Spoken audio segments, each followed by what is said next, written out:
बड़े बड़े जो मेन करंट अफेयर चर्चाओं में रहे साल में, उस करंट अफेयर पर डिस्कस करेंगे। जैसे बजट, कोशिश ये करेंगे कि जहां से एग्जाम पेपर में प्रश्न बने। एक तो बजट हुआ, बजट के अलावा हमारी जो रिपोर्ट आई है वो वन रिपोर्ट 2023 वाली पढ़नी है। कुछ ऐसी घटनाएं जैसे नेशनल गेम्स हमारे यहाँ चल रहे हैं, यहाँ पर चांसेस बनेंगे कहीं ना कहीं आपको पेपर में एक सवाल मिलेगा। हमारे प्रांत में एक यात्रा चली थी, अस्कोट आराकोट यात्रा। तो पहले मैं कुछ करंट के बड़े बड़े मुद्दों को सामने रखता हूँ। पहला जो टॉपिक डिस्कशन करेंगे वो नेशनल गेम्स पर होगा। सुना होगा आप लोगों ने, पोस्टर मार्केट में चारों तरफ लगे है ना। तो राष्ट्रीय खेलों की थोड़ा सा विशेषता देखते हैं, एक इसको समझेंगे और कनेक्शन देखेंगे उत्तराखंड से केवल। फिर दूसरा काम हम लोग आज ये करेंगे कि उत्तराखंड में एक यात्रा चलती है और वो चली थी इस बार। इस यात्रा का नाम है अस्कोट आराकोट यात्रा। ठीक है, करंट अफेयर का दूसरा मेन मुद्दा।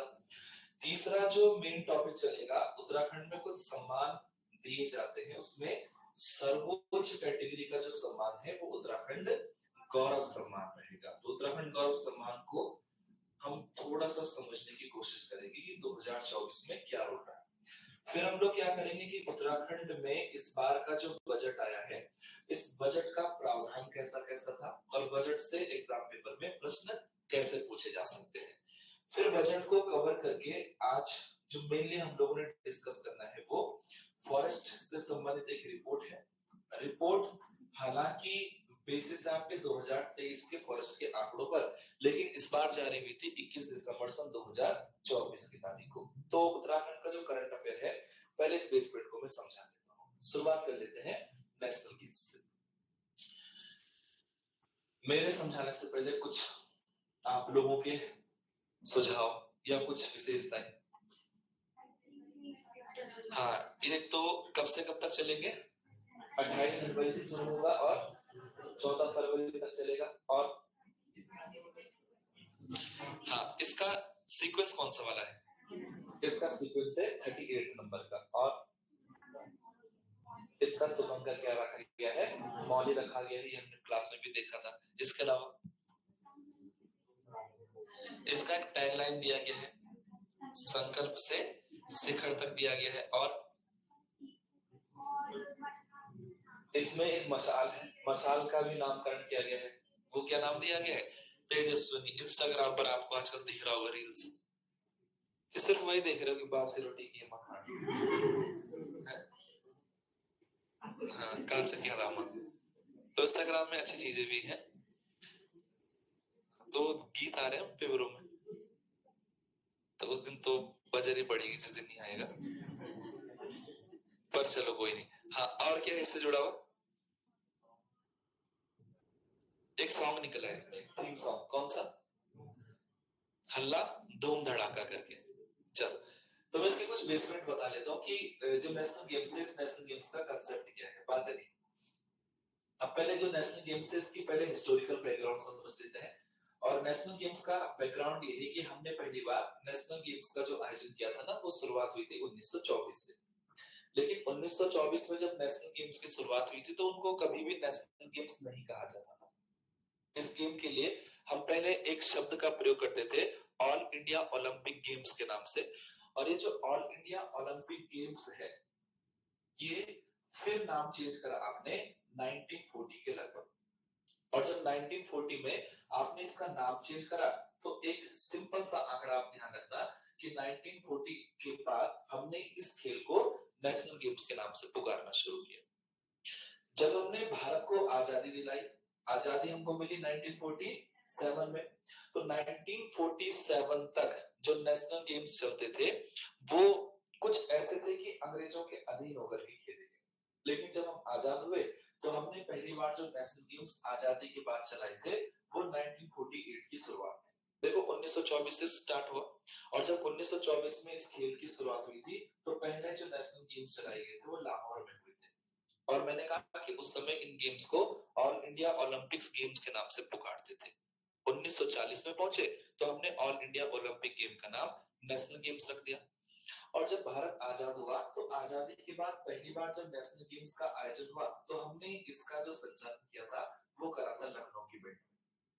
अब जब लखनऊ में आपने 1948 से इसका भारत की आजादी के बाद कंसेप्ट देखा, तो प्रेजेंट टाइम से हमने इन चीजों को कनेक्ट करना है। तो ये तो दो चार आंकड़े थे कि 1924 में शुरुआत हुई, लाहौर में इसका पहली बार संस्करण हुआ, ऑल इंडिया ओलंपिक गेम्स के नाम से पहले पॉपुलर था। 1940 में नाम चेंज कर दिया गया और आजादी के बाद पहली बार 1948 में इसका संचालन हुआ और जिस लोकेशन में हुआ वो लोकेशन आपकी लखनऊ। अब नेशनल गेम्स क्या, तो ये सिंपल नाम से पता चल रहा है कि भारत देश में जो खिलाड़ी हैं उन खिलाड़ियों को और उनके खेलों को प्रमोट करने के लिए हमारी केंद्र सरकार इस प्रकार का संचालन कर रही है। और अभी जो लास्ट नेशनल गेम हुआ वो 37वें नंबर के हुए थे। ये प्रश्न भी आते हैं और आए हैं 2-3 बार। 37वें नंबर के जो नेशनल गेम्स का आयोजन हुआ था ना, वो ध्यान रखना है आपको, गोवा में किए गए। और जो इस बार के नेशनल गेम्स होने हैं, इस बार के नेशनल गेम्स का सीक्वेंस है 38 नंबर का और ये हमारे प्रांत उत्तराखंड राज्य में संचालित किया जाएगा। अभी स्टार्ट हुआ नहीं है। अब स्टार्ट कब से कब तक चलेगा, तो हम लोग इसी जनवरी के महीने में वर्ष 2025 में 28 तारीख से इस गेम की शुरुआत कर देंगे और गेम की शुरुआत करेंगे देहरादून से 28 जनवरी को। और 28 तारीख से इस गेम या नेशनल गेम्स को हम पूरा लेके चलेंगे 14 फरवरी तक और 14 फरवरी में इसका समापन कार्य किया जाएगा हल्द्वानी के क्षेत्र में। स्टार्ट हम लोग देहरादून से कर रहे हैं और इसको समाप्त कर देंगे हल्द्वानी के मैदान। लेकिन ये जो नेशनल गेम्स चल रहा है, इसको लेकर के हमारी जो राज्य सरकार है, इन्होंने जो प्रयास किया है वो प्रयास ये है कि पहली बार हमने इस नेशनल गेम में 2 नए खेलों को शामिल करवाया है। एक, पहली बार इसमें योगा शामिल हुआ और योगा के अलावा मलखंब नाम का एक गेम है जिसको खंबे पर रह करके किया जाता है। तो 2 ऐसे खेल हैं जिन खेलों को पहली बार हमने नेशनल गेम्स में शामिल किया। उनमें से मैंने कहा कि एक तो योगा है और योगा के अलावा मलखंब नाम का गेम है। ये 2 इस बार नए शामिल किए। लेकिन जो नेशनल गेम्स हम आयोजित कर रहे हैं उत्तराखंड में, इस नेशनल गेम का एक शुभंकर है। शुभंकर का नाम याद रखना, मौली। और मौली रिप्रेजेंट करता है किसको, मोनाल को।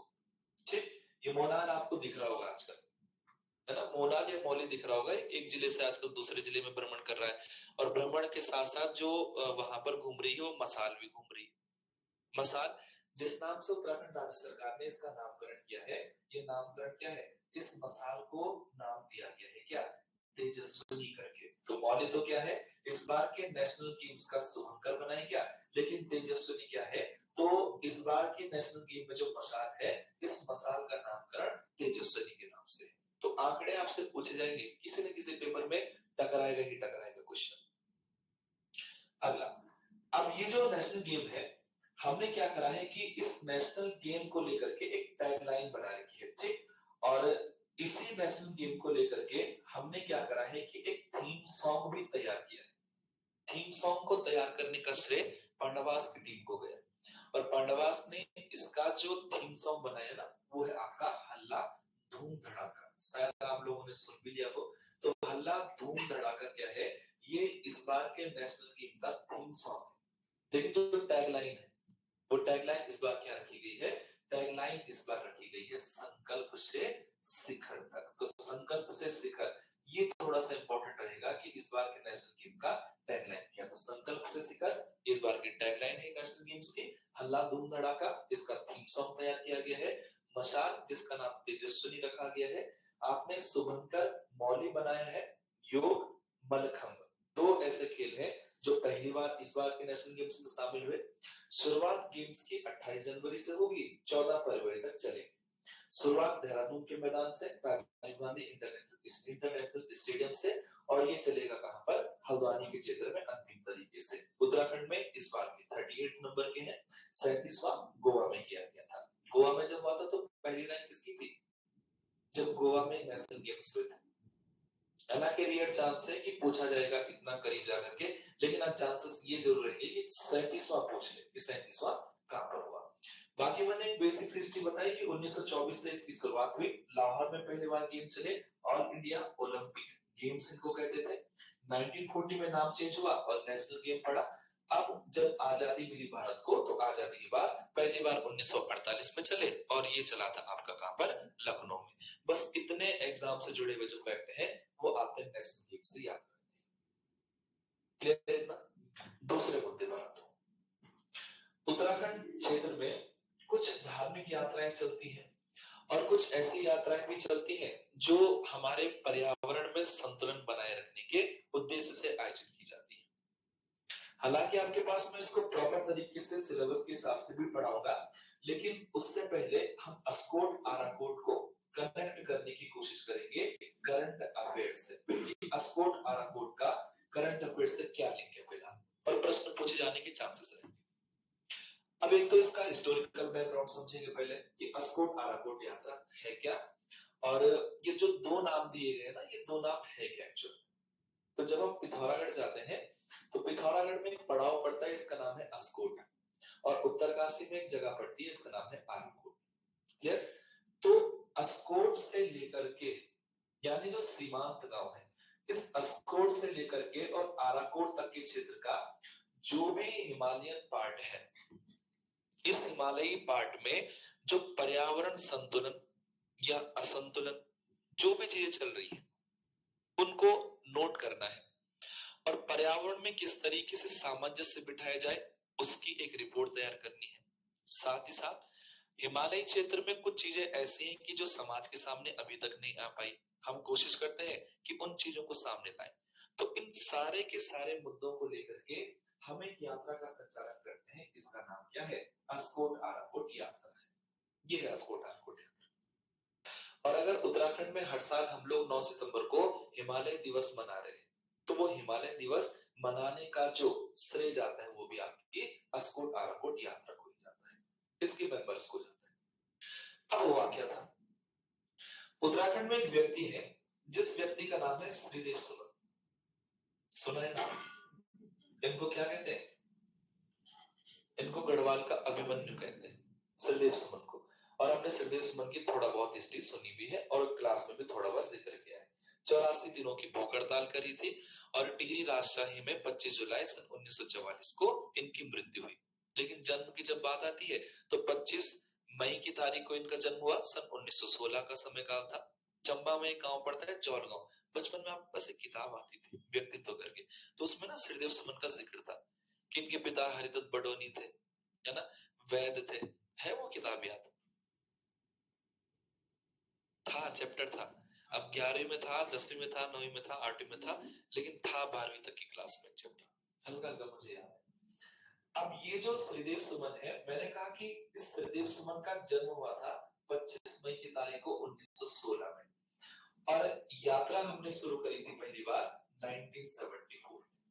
समझ लें चीजों को है। तो जिस दिन 25 मई 1974 की तारीख थी, इस दिन श्रीदेव सुमन का जन्म दिवस है। और इस समय पर्यावरण के फील्ड में एक बड़ा नाम काम कर रहा था, सुंदरलाल बहुगुणा साहब। तो सुंदरलाल बहुगुणा जो पर्यावरण को बचाने के उद्देश्य से इस संघर्ष को कर रहे हैं, उनके सामने सिंपल सी कंडीशन आई कि एक यात्रा स्टार्ट करी जाए, और वो यात्रा अगर श्रीदेव सुमन के जन्म दिवस पर शुरू हो तो इससे अच्छा अवसर कुछ नहीं हो सकता। तो हमने क्या करा कि श्रीदेव सुमन की जन्म दिवस पर 25 मई 1974 को और सुंदरलाल बहुगुणा की प्रेरणा से राज्य में एक विशेष यात्रा शुरू की। इसका नाम था अस्कोट आराकोट यात्रा। जन्म दिवस किसका? श्रीदेव सुमन का। प्रेरणा किससे? सुंदरलाल बहुगुणा से। कुमाऊं के नैनीताल जिले में एक संस्था काम करती है, इसका नाम है पहाड़, पहाड़ संस्था। और पहाड़ नाम से वो पत्रिका भी निकालती है अपनी। इस पहाड़ संस्था को लीड करते हैं शेखर पाठक। शेखर पाठक को हम हिमालय का क्या कहते हैं? इंसाइक्लोपीडिया के नाम से पुकारते हैं। नंदा राजा पढ़ाऊंगा,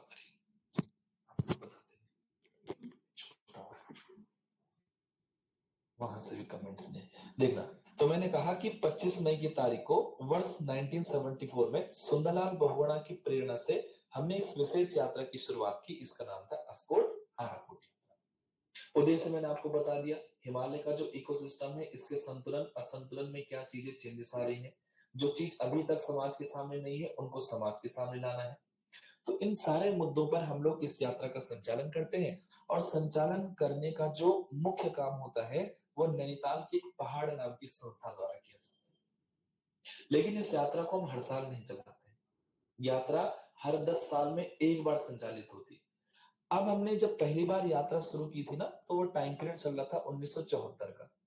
तो अगर 10 सालों का इंटरवल में आई यात्रा चलेगी, तो इसका मतलब है कि नेक्स्ट कब होगी, 1984 में, फिर अगली आएगी 94 में, फिर अगली आएगी कब, 2004 में, फिर 2014 में, और इस बार की चली है 2024 में। अब सीक्वेंस में देखो, इस बार की हो चुकी है। अब मैं बताऊंगी कब से कब तक चली और कितना किलोमीटर का डिस्टेंस तय किया। तो ये पहली थी, ये दूसरी थी, ये तीसरी थी, ये चौथी थी, ये पांचवी थी, यानी इस बार कौन से सीक्वेंस वाली आई, इस बार छठे क्रम की चली। अब वर्षों का गैप देखो है, अगर हम यहां से यहां तक चले तो 5 यात्राएं कंप्लीट हो चुकी हैं, यानी हमने इस यात्रा के 50 वर्ष पूर्ण करे इस बार। सवालों का पैरामीटर समझना कि अस्कोट आराकोट यात्रा इस बार कौन से सीक्वेंस वाली चली, तो छठवें नंबर का सीक्वेंस। लेकिन प्रश्न अगर पूछे कि इनमें से कौन सी यात्रा है जिसने अपनी शुरुआत से अभी तक 50 वर्ष पूर्ण कर लिए हैं, तो वो आपकी अस्कोट आराकोट यात्रा है। अब इसको करंट से कनेक्ट कर लेते हैं। अस्कोट आराकोट यात्रा इस बार जो हम लोगों ने संचालित की, इसका संचालन शुरू किया था 25 मई की तारीख को। वर्ष चल रहा था सन 2024 का, और हमने यहां से इस यात्रा का संचालन किया 8 जुलाई 2024 तक। इस बीच चली थी यात्रा। टोटली हम लोगों ने क्या करा, इस बार जो यात्रा चलाई थी, इस यात्रा का टोटल लेंथ तय किया 1150 किलोमीटर का। और जिस दिन 25 मई को यात्रा शुरू हुई, तो यात्रा का शुरुआती बेसिक पॉइंट पिथौरागढ़ रखा, लेकिन पिथौरागढ़ में एक गांव पड़ता है, इसका नाम था पांगु। इस पांगु गांव से यात्रा की स्टार्ट हुई और फिर यहां से आराकोट तक चली।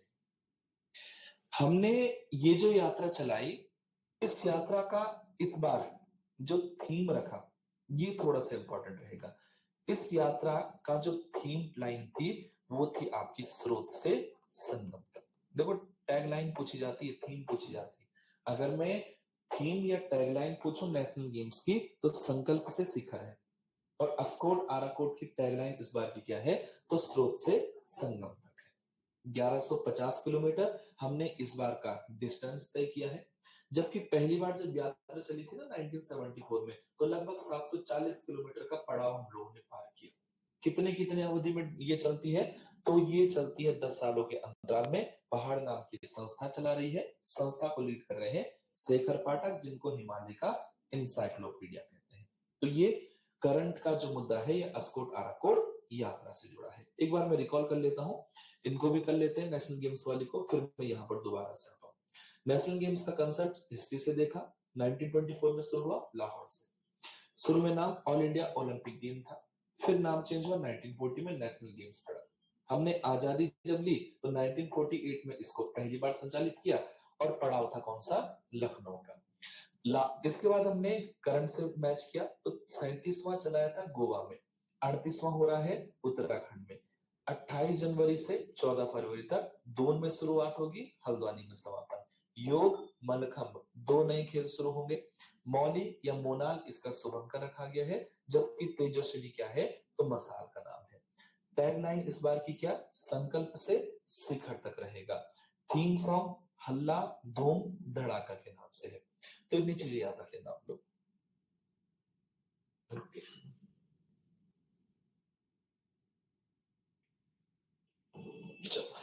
दूसरा मैंने अस्कोट से आराकोट बताया। अस्कोट से आराकोट अगर प्रेजेंट टाइम में देखें, तो मैंने कहा कि इस बार की जो यात्रा चली थी 25 मई 2024 से 8 जुलाई 2024 तक, सारे के सारे फैक्ट हैं। इस यात्रा को पहली बार शुरू किया गया 1974 में। अस्कोट पड़ता है पिथौरागढ़ में, आराकोट पड़ता है उत्तरकाशी में। शुरुआत जब हुई तो 25 मई 1974 का तारीख, और श्रीदेव सुमन का जन्म दिवस था। प्रेरणा हमने सुंदरलाल बहुगुणा से ली। संचालन करती है नैनीताल की पहाड़ संस्था। संस्था को शेखर पाठक लीड कर रहे हैं। थीम इस बार की जो रखी गई थी, वो स्रोत से संगम तक की है, और टोटल डिस्टेंस हमने 1150 किलोमीटर का तय किया। तो दो करंट के पॉइंट है, एक तो नेशनल गेम्स देख लिया, एक अस्कोट से आराकोट देख लिया। तीसरा तीसरा जो आपको इंपॉर्टेंट करंट अफेयर ध्यान रखना है, वो उत्तराखंड सरकार द्वारा दिया जाने वाला एक विशेष सम्मान है। और इस विशेष सम्मान को कहते हैं उत्तराखंड गौरव सम्मान। ठीक है, तो ये हमारे राज्य का कह सकते हैं कि सबसे उच्च या सबसे बड़ा नागरिक सम्मान एक तरीके से। अब ये किन लोगों को देते हैं, कब इसकी शुरुआत हुई? तो ये उन विशेष लोगों को दिया जाता है कि जिन्होंने अपने क्षेत्र में विशेष उपलब्धियां हासिल करी। जैसे मैं कहूँ कि हमारे उत्तराखंड की लोकगीत है, तो अगर मैं लोकगीत कहता हूं तो एक चेहरा सबसे आगे आ चुका होगा, नरेंद्र सिंह जी का।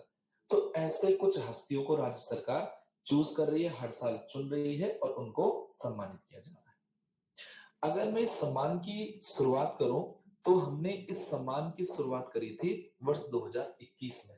2021 से शुरुआत, ये क्वेश्चन पटवारी में यूकेपीएससी ने पूछ लिया।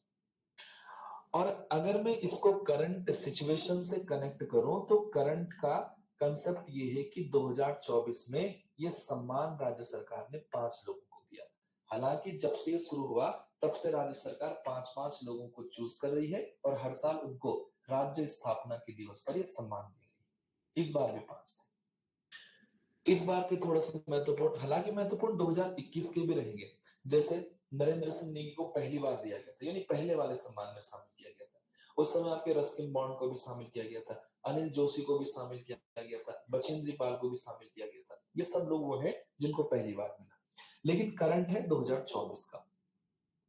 सम्मान दिया जाता है, मैंने कहा हर साल 9 नवंबर की तारीख को, और इस दिन होता क्या है, राज्य का स्थापना दिवस होता है। तो इस दिवस पर हम लोग सम्मानित करते हैं।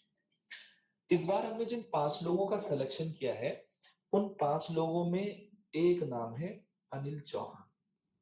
अभी बताऊंगा अनिल चौहान कौन है।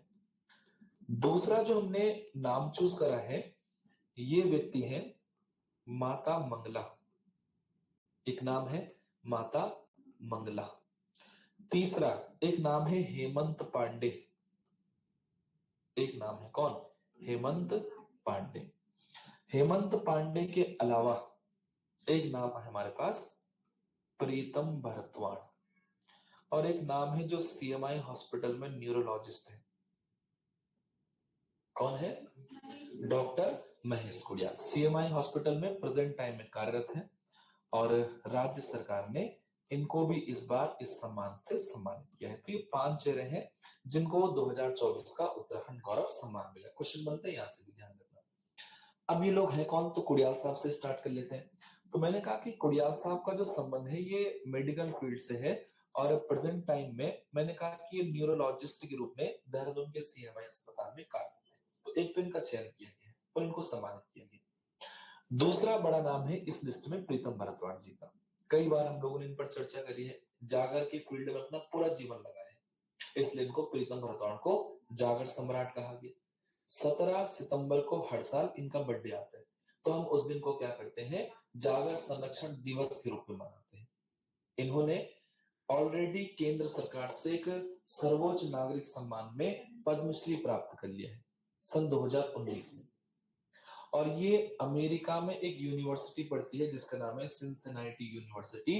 वहां हर साल एज अ विजिटिंग प्रोफेसर के तौर पर जाते हैं और वहां के स्टूडेंटों को, जो यहाँ के लोक वाद्य यंत्र हैं और गीत हैं, खासकर जागर, उनका प्रशिक्षण देकर के आते हैं, हर साल जाते हैं। तो प्रीतम भरतवाण इस राज्य का एक लोक संगीत से जुड़ा हुआ बड़ा नाम है।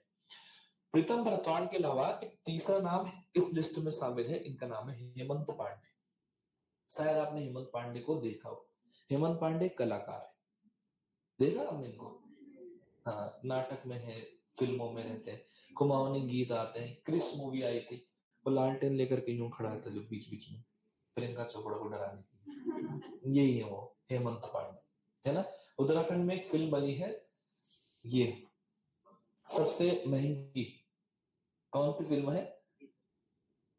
नहीं, एक फिल्म है, उसका नाम परसों आपके पेपर में मैंने दिया था क्वेश्चन, सबसे महंगी फिल्म, गोपी बीना। तो उसमें भी ये भी शामिल है, तो सबसे महंगी फिल्म है। तो फिलहाल क्या है कि हेमंत पांडे कौन है, तो राज्य में ये लोक कलाकार, राज्य में कहूं या भारत में कहूं, बॉलीवुड के कलाकार है। माता मंगला, ये एक समाज सेविका है, राज्य में एक फाउंडेशन काम करती है जिनका नाम आपने सुना होगा, हंस फाउंडेशन। तो हंस फाउंडेशन की फाउंडर मेंबर है। उत्तराखंड सरकार में जो प्रशासन में गाड़ियां दिखती है ना आपको, मैक्सिमम गाड़ियां इस फाउंडेशन ने भेंट करी है राज्य सरकार को। तो एक बड़ा फाउंडेशन है। दिल्ली का हो सकता है अलग हो सकता है इन्हीं का, पर बहुत बड़ा चैरिटेबल ट्रस्ट है। हाँ, तो उसी के फाउंडर मेंबर है कौन, ये माता मंगला। तो इनके जो समाज सेवा में किए गए कार्य है ना, उन कार्यों को ध्यान में रखते हुए इनको हमने क्या करा, इस साल 2024 का सम्मान दिया है, उत्तराखंड गौरव सम्मान। जबकि एक नाम इसमें शामिल है अनिल चौहान जी का। अब अनिल चौहान साहब कौन है, तो ये भारत के वर्तमान में सीडीएस के पद पर काम करने वाले व्यक्ति हैं। लेकिन अगर भारत के टोटल अभी तक सीडीएसओ की बात करें तो हमने अभी तक 2 ही सीडीएस लिए। एक जनरल विपिन रावत जी, जिनको आपने देखा होगा कि एक विमान दुर्घटना में मरे थे, तो उनके बाद जो नाम अनाउंस किया गया था तो वो अनिल चौहान साहब के। तो प्रेजेंट टाइम में क्या है, तो ये प्रेजेंट टाइम में सीडीएस के पद पर कार्यरत है।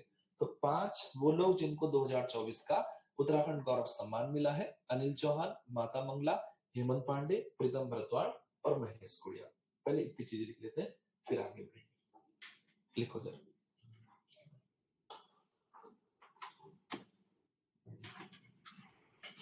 लिखो है पहला पॉइंट। पहला करंट अफेयर का लिखना, national games, national games, national games, national games की ना हिस्ट्री लिख दो जरा, क्या पता पूछ ले। नेशनल गेम्स की करंट की ना कॉपी भी बना देना, जब तक सिलेक्शन नहीं होता तब तक उसमें नोट करते हुए। अब जैसे मेरी बना रखी 50 रुपए की कॉपी, बस इसी में चलता रहता रोज अखबारों का करंट। तो मैं यहां से आपको प्रोवाइड कराऊंगा, आप उसको ऐड करते हुए चलना। लिखना जरा, पहला पॉइंट लिखना 1924,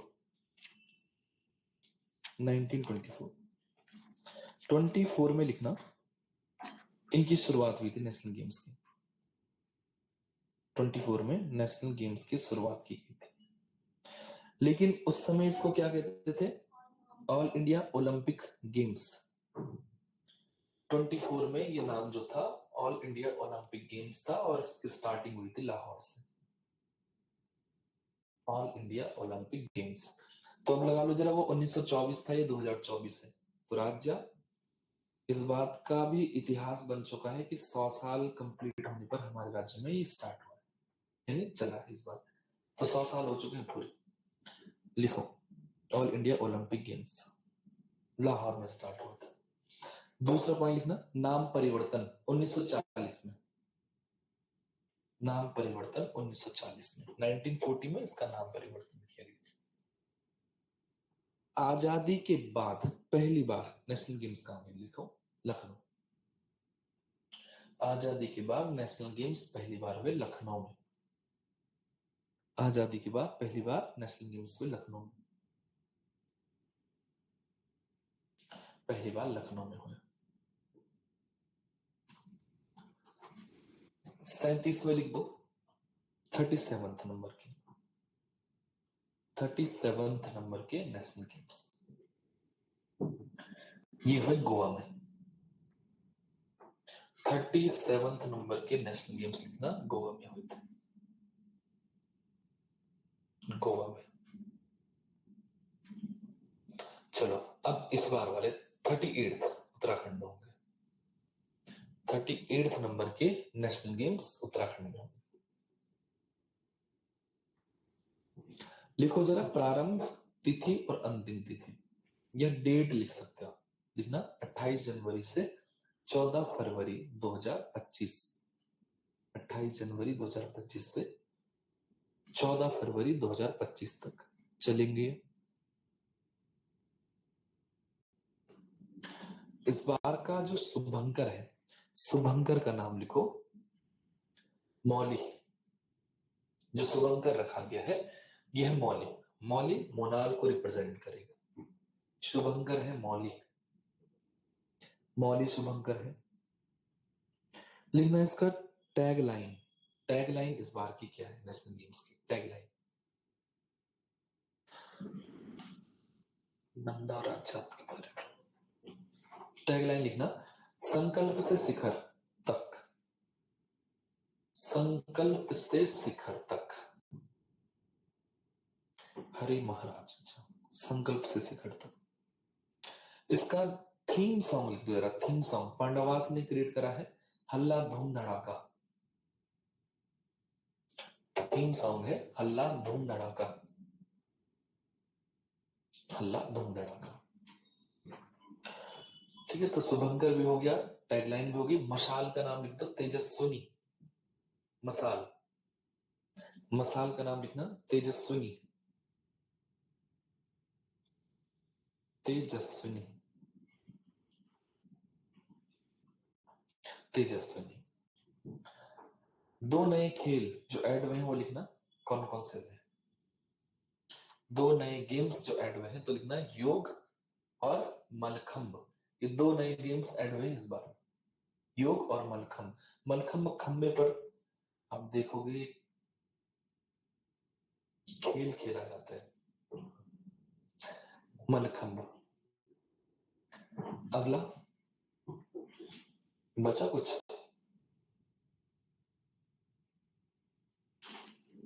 बस इतना ध्यान रख लेना।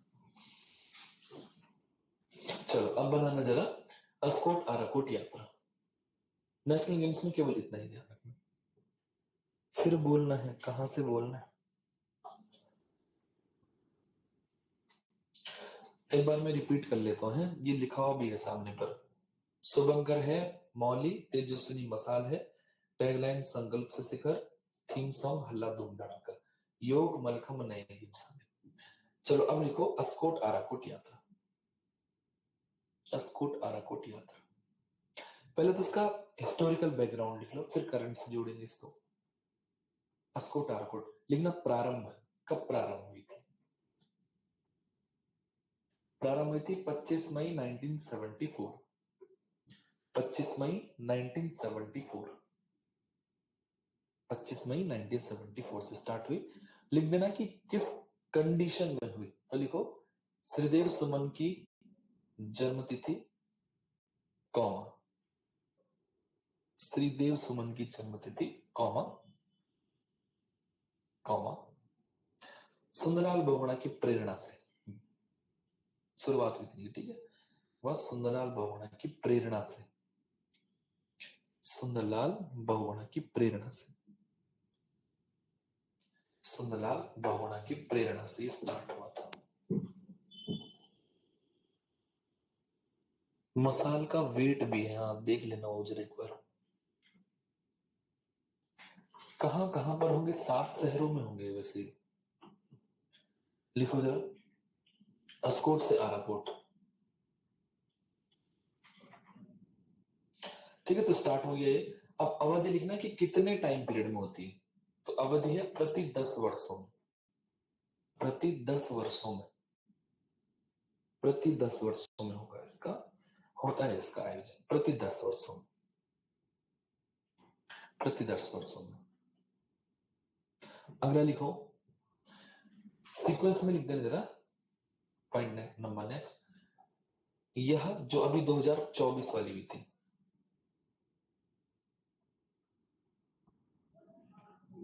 ये ऐसे लिखो 25 मई 2024 से, 25 मई 2024 से 8 जुलाई 2024 तक, 25 मई 2024 से 8 जुलाई 2024 तक छठवीं यानी 6th, छठवीं यात्रा आयोजित की गई, छठवीं यात्रा आयोजित की गई, जिसने, जो अभी तक है, जिसने 50 वर्ष पूर्ण किए। इससे पहले जो हुई थी टोटली अभी तक जिसने 50 वर्ष पूर्ण किए, ये इस टोटल अभी तक जो शुरुआत से आज तक की 50 वर्ष पूर्ण हो चुके हैं इसको। इस बार की ना टैगलाइन लिखो जरा, लिखना कि टैगलाइन क्या थी इस बार की। इस बार की टैगलाइन लिखना संकल्प से शिखर तक, स्रोत से संगम तक। सर ये संकल्प वाला नेशनल गेम्स का स्रोत से संगम तक। इस बार का टैगलाइन है स्रोत से संगम तक, स्रोत से संगम तक। टोटल डिस्टेंस लिखने इस बार हमने तय की 1150 kilometre. Total distance, total distance 1150 kilometre. प्रारंभिक बिंदु पांगो, इस बार जो यात्रा स्टार्ट हुई पांगो से स्टार्ट हुई। पांगो इस यात्रा का प्रारंभिक बिंदु था पिथौरागढ़ में। पांगो, यात्रा का प्रारंभिक बिंदु पांगो। आयोजन कौन करता है वो लिखना, आयोजन, आयोजन लिखना पहाड़ संस्था, और ये नैनीताल में है। पहाड़ संस्था नैनीताल, नैनीताल, नैनीताल। इसको लीड कौन करता है तो लिखना शेखर पाठक, शेखर पाठक इसको लीड करते हैं, शेखर पाठक। तो ये है आपकी अस्कोट से आराकोट यात्रा। आप एक लाइन नोट में लिखना है, लिखना यात्रा का उद्देश्य, यात्रा का उद्देश्य सामाजिक, सामाजिक कौमा सांस्कृतिक, यात्रा का उद्देश्य सामाजिक सांस्कृतिक बढ़ावा तथा, बढ़ावा तथा हिमालयी पर्यावरण को संरक्षण, हिमालयी पर्यावरण को संरक्षण देना है, हिमालयी पर्यावरण को संरक्षण देना है, हिमालयी पर्यावरण को संरक्षण देना। ये इस यात्रा का मेन एम है, मेन मोटो है। ठीक है, तो 10 सालों में एक बार, अगली जो होगी तो कब होगी 2034 में। तब तक तुमको प्रवक्ता में 8-9 साल हो चुके होगा, देहरादून में घर बना लिया होगा, है ना, जब अगली बार स्टार्ट होगी। चलो अगला लिखना आप लोग। अगला करंट है उत्तराखंड गौरव सम्मान, उत्तराखंड गौरव सम्मान, उत्तराखंड गौरव सम्मान। गौरव सम्मान लिखना इसकी स्टार्टिंग वर्ष की, स्टार्टिंग कब हुई थी इसकी, उत्तराखंड गौरव सम्मान 2024 का पढ़ना हम लोगों ने वैसे, लेकिन कुछ बेसिक हिस्टोरिकल पॉइंट। तो इनमें स्टार्ट, प्रारंभ, प्रारंभ लिखना 2021। ये क्वेश्चन आया है पेपर में, यूकेपीएससी ने पूछा। इस वर्ष 2024 के लिखना किसे मिला है, 2024, 2024 का उत्तराखंड गौरव सम्मान।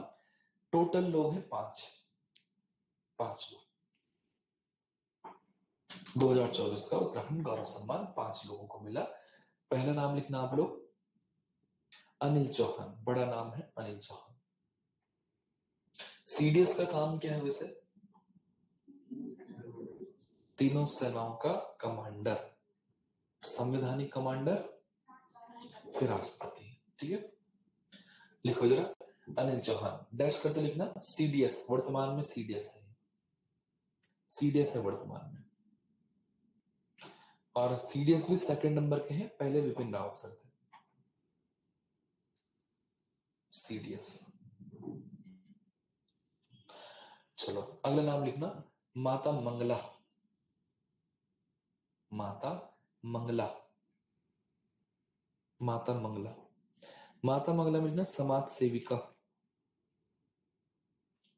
माता मंगला में लिखना समाज सेविका, समाज सेविका, समाज सेविका, समाज सेविका। ठीक है, ये हंस फाउंडेशन के फाउंडर मेंबर, हंस फाउंडेशन आप लिख सकते हो ब्रैकेट में, हंस फाउंडेशन। देखता होंगे आप लोग, गांव में भी आते हैं लोग चिकित्सा सुविधा देने के लिए ना। फिर लिखो तीसरा नाम प्रीतम भारद्वाज, तीसरा नाम प्रीतम भारद्वाज, प्रीतम भारद्वाज, प्रीतम भारद्वाज। भारद्वाज साहब संगीत के क्षेत्र से हैं, लोक गायक है हमारे,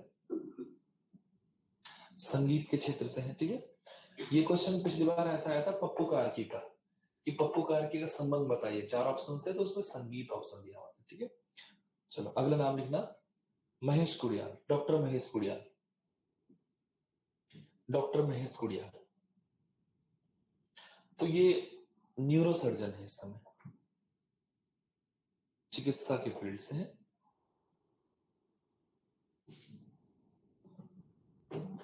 ठीक है, फिर एक नाम और लिख दो, हेमंत पांडे, हेमंत पांडे, हेमंत पांडे,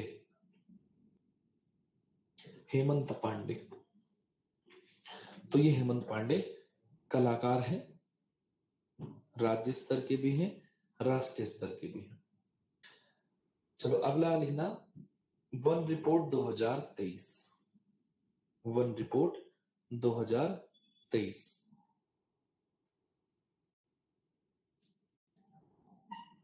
वन रिपोर्ट 2023। तो पढ़ लिया आप लोगों ने वन रिपोर्ट? नहीं पढ़ी, थोड़ा बहुत हल्का फुल्का। इस बार कौन से नंबर की रिपोर्ट आई? इस बार 18वें नंबर की आई। कब आई है? 21 दिसंबर 2024 को आई थी, अभी मैंने बोला था। अच्छा। तो इस बार की वन रिपोर्ट के आंकड़े थोड़ा बहुत, ज्यादा आंकड़े याद नहीं रखने, बस जो काम काम के पेपर में आ सकते हैं। 45.44% क्या है हमारे पास इस समय? क्या है? फॉरेस्ट कवर है। चलो तुम्हें बड़ा बड़ा कुछ आंकड़ा बता लेता हूँ, समझना पड़ेगा। अगर फॉरेस्ट रिपोर्ट को देखें तो इसके कुछ बेसिक्स ना, फंडामेंटल कंसेप्ट्स भी मिलते हैं।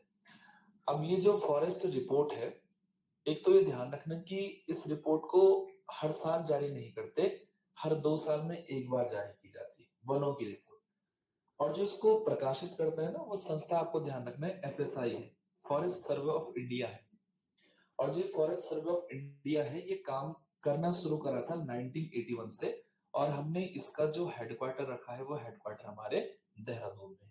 तो 1981 में वन सर्वेक्षण विभाग बनाया गया, और यही वन सर्वेक्षण विभाग हर 2 सालों में फॉरेस्ट रिपोर्ट को प्रकाशित करता है, लेकिन जारी करने का काम करता है केंद्रीय पर्यावरण मंत्रालय।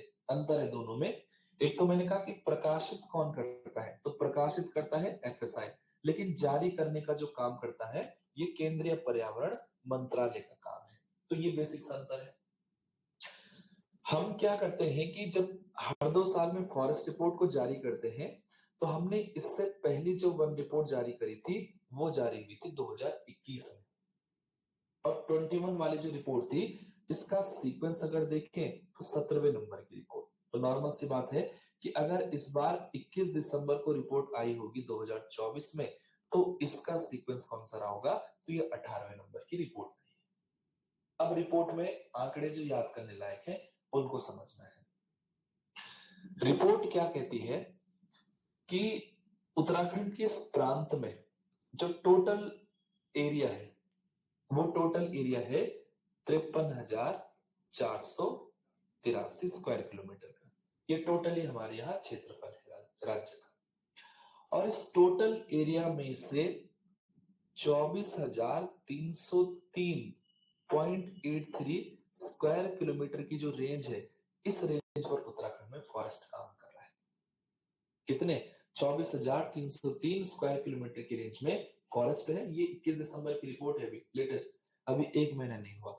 और अगर इसका टोटल परसेंट निकालें तो लगभग पूरे क्षेत्रफल का 44.44% एरिया को ये वन कवर कर रहे हैं। 45.44% जो है ये टोटल फॉरेस्ट कवर है, टोटल एरिया में से। और जो ये टोटल फॉरेस्ट का कवर है ना, अब अगर इनको उत्तराखंड के जिलों से कनेक्ट करें, मैं केवल बेसिक बेसिक आंकड़े रख रहा हूं, तो रिपोर्ट क्या कह रही है कि उत्तराखंड में जो 13 जिले हैं, उन 13 जिलों में कुछ जिले तो ऐसे हैं जहां पर सर्वाधिक वन है, और कुछ न्यूनतम वन वाले जिले हैं। बस आपको 2 से 3 आंकड़े याद रखने हैं।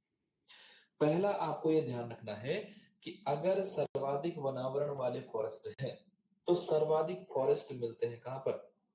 पौड़ी। सबसे ज्यादा वन अगर उत्तराखंड में किसी जिले में मिल रहे हैं, तो सबसे ज्यादा वन मिल रहे हैं पौड़ी। पहला पॉइंट। लेकिन पौड़ी के बाद अगर दूसरे नंबर पर कोई जिला फॉरेस्ट को लेकर के आ रहा है तो वो कौन सा है? नैनीताल। और नैनीताल के बाद अगर फिर कोई तीसरा जिला आ रहा है ना, तो फिर वहां पर रैंक आ रही है किसकी? उत्तरकाशी। सबसे ज्यादा फॉरेस्ट किस जिले में? पौड़ी जिले में। लेकिन अगर हम इसके अपोज में चले तो अपोज में जाकर के जानकारी ये है कि सबसे कम अगर फॉरेस्ट कहीं पर काम कर रहा है ना, तो सबसे कम फॉरेस्ट काम कर रहा है उधम सिंह नगर में। सबसे कम फॉरेस्ट यहाँ पर है। और यही ताजा रिपोर्ट कह रही है कि उधम सिंह नगर के बाद अगर सबसे कम फॉरेस्ट कहीं पर है तो फिर वो हरिद्वार में। लेकिन उधम सिंह नगर से थोड़ा ज्यादा फॉरेस्ट है। और अगर तीसरे जिले की बात करें तो हमारे यहाँ गढ़वाल में एक जिला पड़ता है रुद्रप्रयाग। ये तीसरे नंबर का जिला है जहां पर आपको फॉरेस्ट सबसे कम मिल रहा है। तो फिलहाल तो आप अगर केवल टॉप जिले की बात करें तो सर्वाधिक फॉरेस्ट मिल रहा है पौड़ी में। लेकिन अगर सबसे कम फॉरेस्ट की बात करें तो उधम सिंह नगर का सीक्वेंस आता है। ये इस बार की रिपोर्ट का काम। लेकिन अगर हम जिलों को 100% लेकर के चले कि जिला टिहरी 100% एरिया है, नैनीताल अपने आप में 100% है, तो परसेंट के हिसाब से जो आंकड़ा है ना, वो आंकड़ा फिर चेंज हो जाता है। मैंने कहा कि सर्वाधिक फॉरेस्ट कहाँ है? पौड़ी में। बेसिक पॉइंट याद रखो फिलहाल। और सबसे कम फॉरेस्ट कहाँ है? उधम सिंह नगर में। कंफ्यूज ना हो, इसलिए एक एक पॉइंट फिलहाल लेके चलो। लेकिन जब परसेंट की बात आती है तो आंकड़ा पिछली बार का और अब की बार का चेंज हुआ है। पिछली बार सर्वाधिक परसेंट में था नैनीताल, इस बार नैनीताल सेकंड पोजीशन में। पहली पोजीशन में इस बार आया है कौन? पहली पोजीशन में इस बार आया है चंपावत। यानी अगर प्रतिशत के हिसाब से देखें तो चंपावत में सर्वाधिक फॉरेस्ट मिल रहा है। 100% में से 69% चंपावत जिले में फॉरेस्ट है। पहले नैनीताल था पिछली बार वाले में, इस बार चंपावत है। लेकिन अगर सबसे कम परसेंट के हिसाब का आंकड़ा देखें ना, तो सबसे कम फॉरेस्ट अगर किसी जिले में काम कर रहा है तो सेम आपका आंसर आ जाएगा। वो जिला कौन सा? वो उधम सिंह नगर का है। तो फिलहाल बड़ा बड़ा याद रखना कि सबसे ज्यादा फॉरेस्ट का पौड़ी, सबसे कम का उधम सिंह नगर। परसेंट में चंपावत और कम उधम सिंह नगर। उधम सिंह नगर दोनों कंडीशन में अब जवाब आ जाएगा। अब कुछ वन ऐसे हैं जो माना वृक्ष है या पेड़ है तो पास पास है। इनको हम सामान्य भाषा में कहते हैं अति सघन वन, हाईली डेंस जो फॉरेस्ट कवर एरिया। तो ये हाईली डेंस में आ जाते हैं। कुछ फॉरेस्ट ऐसे हैं जो थोड़ा सा दूरी पर मिलते हैं, इनको हम मध्यम सघन वन कहते हैं। और कुछ फॉरेस्ट ऐसे हैं जिनमें आपको उचित दूरी पर क्या मिलते हैं? फॉरेस्ट मिलते हैं, तो इनको हम खुले वन कहते हैं। तो 2023 की जो फॉरेस्ट रिपोर्ट है ये कह रही है कि उत्तराखंड में सबसे ज्यादा अगर कोई वन काम कर रहे हैं ना, तो सबसे ज्यादा मध्यम सघन वन काम कर रहे हैं। और अगर मध्यम सघन के बाद देखें तो खुले वन, और इसके बाद आ जाते हैं आपके अति सघन वन। बस इसमें केवल ये ध्यान रखना कि राज्य में सर्वाधिक किस प्रकार के वन पाए जा रहे हैं? मध्यम सघन वन पाए जा रहे हैं। लेकिन अगर कभी भी झाड़ियों को लेकर के आपसे प्रश्न पूछे, ये कभी नहीं बदलता, अभी तक तो नहीं बदला है। झाड़ियां सर्वाधिक कहां पर है? झाड़ियां सर्वाधिक आपकी टिहरी में। तो टिहरी सर्वाधिक झाड़ियों वाला जिला, पौड़ी सबसे ज्यादा वनों वाला जिला, उधम सिंह नगर सबसे कम परसेंट में, चंपावत और परसेंट में सबसे कम उधम सिंह नगर है। रिपोर्ट जारी हुई 21 दिसंबर 2024 को।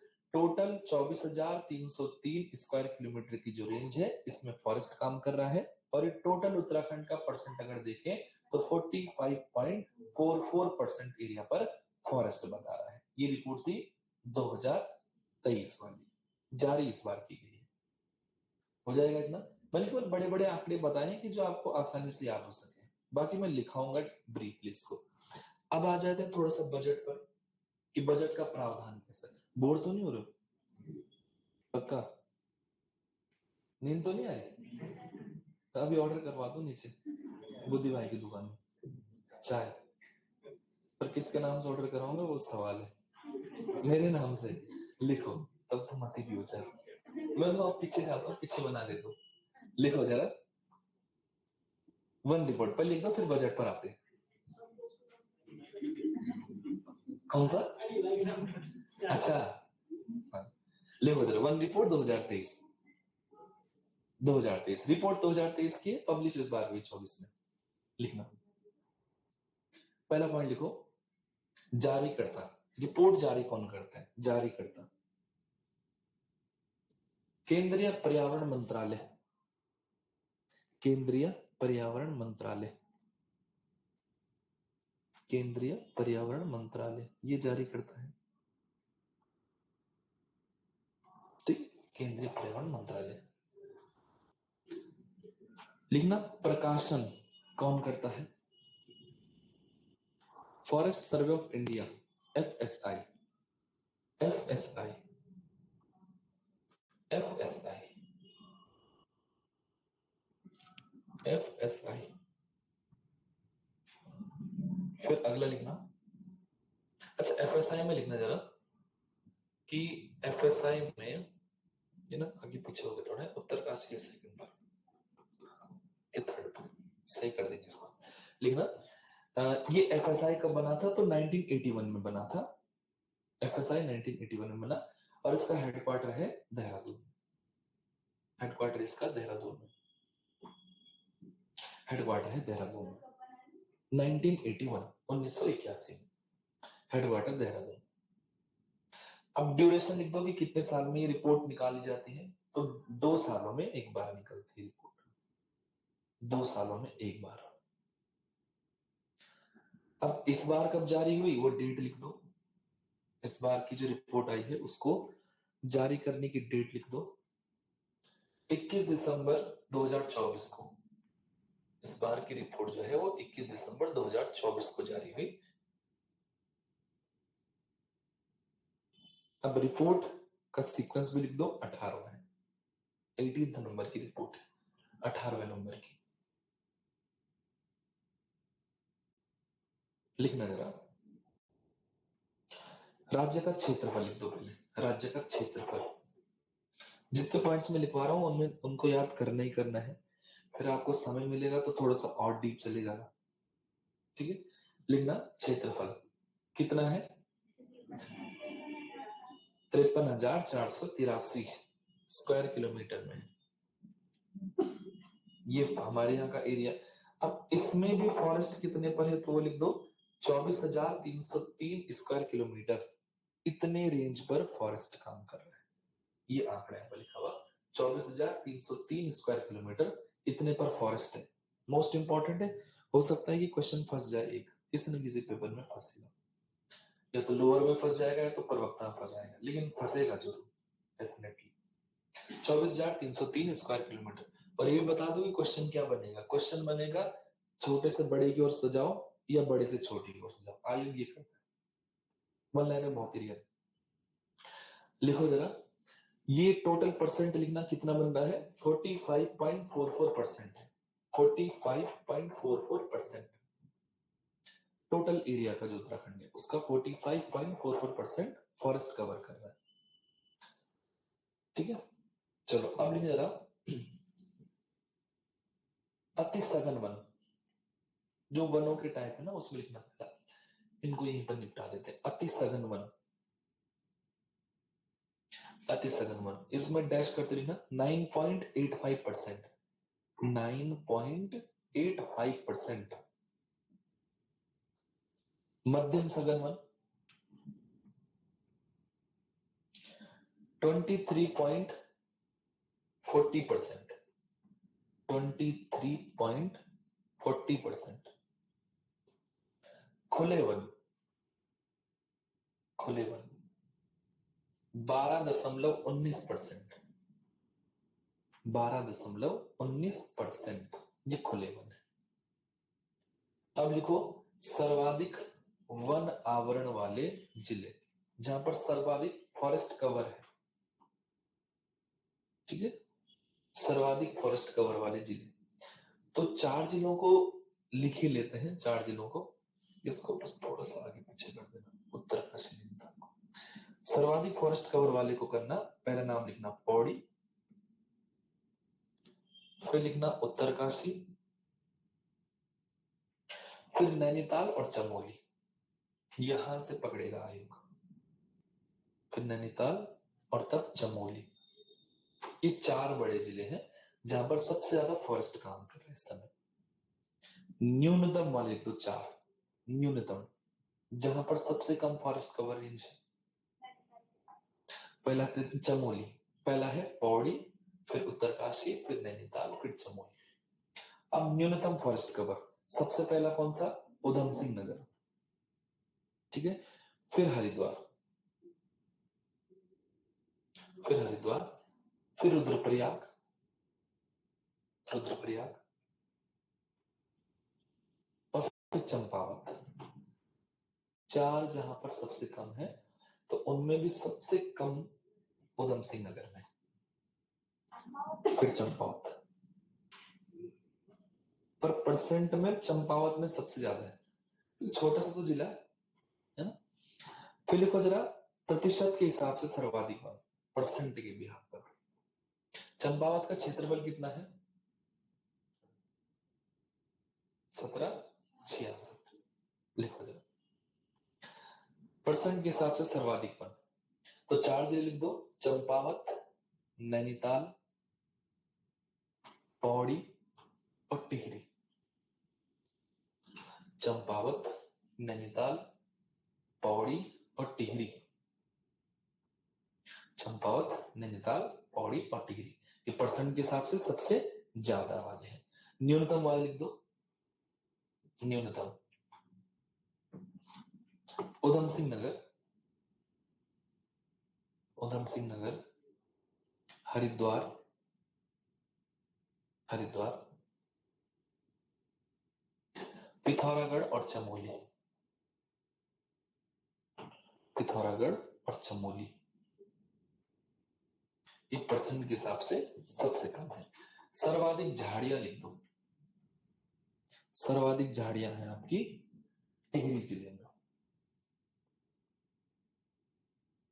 सर्वाधिक झाड़ियां आपकी टिहरी जिले में काम कर रही है।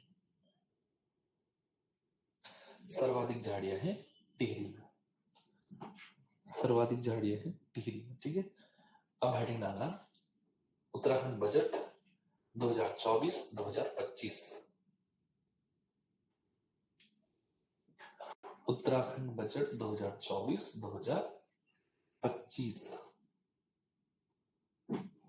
पढ़ा आपने थोड़ा बहुत बजट? पढ़ा ही नहीं तो फिर क्या ही पूछो। वित्त मंत्री हमारे इस समय राज्य में कौन? प्रेमचंद अग्रवाल साहब है। सेंटर में निर्मला सीतारमण जी है ना। कितना बजट आया इस बार राज्य सरकार के पास?